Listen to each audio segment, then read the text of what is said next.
достар, бүгін мен сендерге өзімнің бір тәжірибемді көрсететін боламын. Ол үшін маған 2 бос бөтелке қажет болады. Және де 2 шар, сірке қышқылы, ас содасы болады. Мен алдын ала осы 2 шардың ішіне ас содасын салып алғам. Ол үшін бізге 7 қасық салу керек. Енді осы 2 бос бөтелкенің ішіне сірке соңын құятын боламын.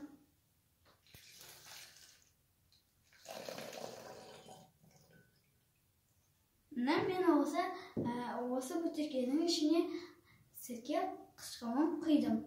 Енді осы шарларымызды осы бөтелкенің басына қыстыратын боламыз.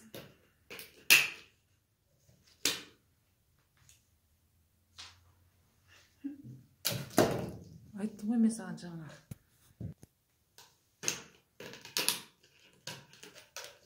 Енді осыны жайлап азырақ болып саламыз.